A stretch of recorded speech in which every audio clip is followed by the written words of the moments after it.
Welcome back. Good morning. Today we're going to read Luke chapter 21. A widow's offering.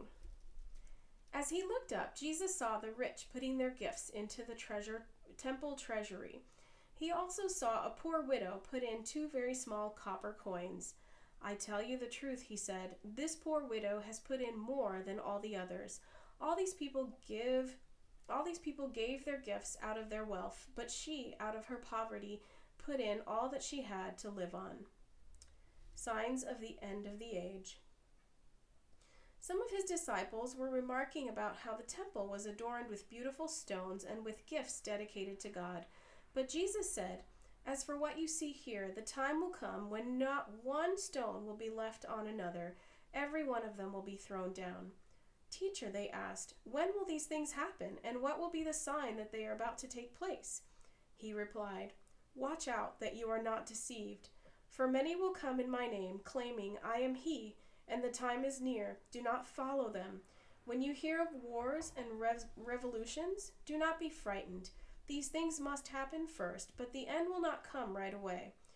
Then he said to them, "Nation will rise against nation, and kingdom against kingdom.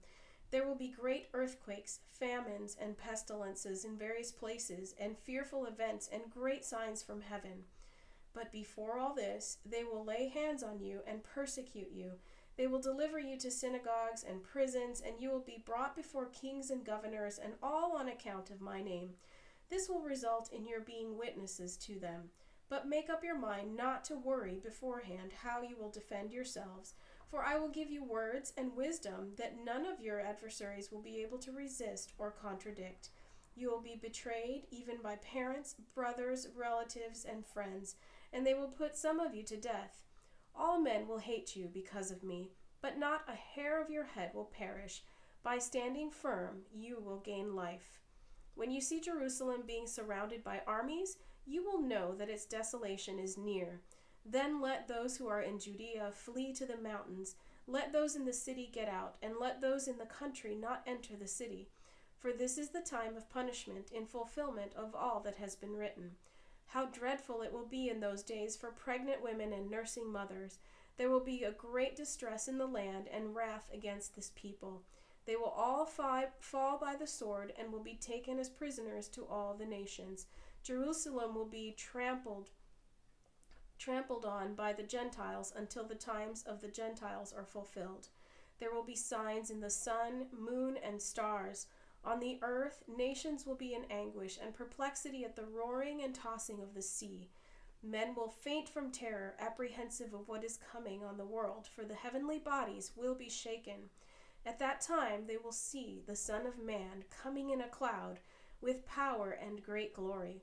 When these things begin to take place, stand up and lift up your heads, because your redemption is drawing near." He told them this parable.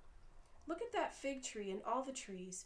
When they sprout leaves, you can see for yourselves and know that summer is near. Even so, when you see these things happening, you know that the kingdom of God is near. I tell you the truth, this generation will certainly not pass away until all the things have happened. Heaven and earth will pass away, but my words will never pass away. Be careful, or your hearts will be weighed down with dissipation, drunkenness, and the anxieties of life, and that day will come on you unexpected like a trap. For it will come upon all those who live on the face of the whole earth. Be always on the watch and pray that you may be able to escape all that is about to happen, and that you may be able to stand before the Son of Man." Each day, Jesus was teaching at the temple, and each evening he went out to spend the night on the hill called the Mount of Olives, and all the people came early in the morning to hear him at the temple. Join me tomorrow for chapter 22.